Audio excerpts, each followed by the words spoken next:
கர்த்தருக்கு சோதரம். இப்போ நான் வேலை பார்த்துட்டு இருக்கிறேன். ஒரு சாட்சி ஒன்று சொல்கிறேன் கேளுங்க. ஒரு 2 நாளைக்கு முன்னாடி ஒரு பாப்பா எனக்கு ஃபோன் பண்ணாங்க. அந்த பாப்பா வந்து என்னுடைய வாட்ஸ்அப் குரூப்பில் இருக்கிறாங்க.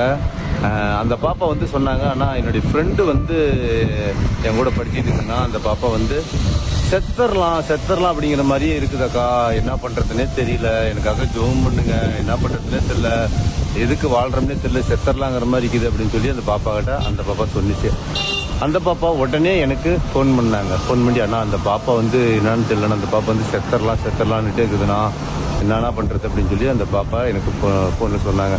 உடனே அந்த பாப்பாட்டு கொடுங்கன்னு சொல்லிட்டு உடனே அந்த பாப்பா வந்துக்கிட்டு கேட்டேன். பாப்பா என்னத்துக்கு பாப்பா அப்படின்னு நினைக்காதீங்க, இது ஒரு பிசாசு போராட்டம் தான், நான் உங்களுக்காக ஜோம் பண்ணுறேன், அண்ணன் நான் இருக்கிறேன், ஜோம் பண்ணுறேன், நமக்கெல்லாம் அப்பாவா அம்மாவா ஏசப்பாக்குறாரு, நீங்கள் பயப்படாதீங்க, நான் உங்களுக்காக ஜெபிக்கிறேன், ஏசப்பா அந்த மரணக்கட்டுலேருந்து உங்களை விடுவிப்பார், நீங்கள் சந்தோஷமாக இருப்பீங்க, நான் ஜோம் பண்ணி முடிச்சோட்டி நீங்கள் காலையில் எனக்கு என்ன ஏதுன்னு உண்மையை சொல்லுங்கள் அப்படின்னு சொல்லிட்டு அந்த பாப்பாவுக்கு வந்து இயேசுவே இந்த பிள்ளையை தொடும் ஆண்டவரே, அப்போ அந்த பாப்பாவை தொடும், இந்த பாப்பாவுக்குள்ளார மரணக்கட்டாய் உலாவி கொண்டு இருக்குது பொல்லாத சபிக்கப்பட்டாவி அந்த மகள் மேலேருந்து அந்த பாப்பா மேலேருந்து கையெடுக்கும்படி இயேசுவின் நாமத்தினாலே கட்டளை எடுக்கிற மரண கட்டாவி வெளியேற, இயேசுவின் ரத்தத்தை தெளிக்கிறேன், இயேசுவின் ரத்தம் ஜெயம் அப்படின்னு சொல்லி நல்லா விசுவாசமா நல்லா ஜெபிச்ச ஒட்டி அந்த பாப்பாவுக்கு பாப்பா இப்போ எப்படி பாப்பா இருக்குது அப்படின்னு, ஆனால் மனசு ஓரளவுக்கு பரவாயில்லாம் அப்படின்னு சொல்லிச்சு.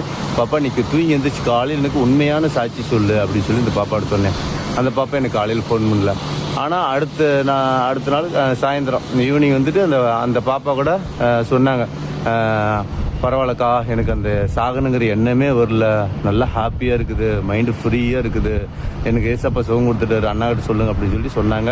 அப்புறம் உடனே வந்துட்டு என்னுடைய குரூப்லேயும் அந்த சாட்சி போட்டுவிட்டாங்க.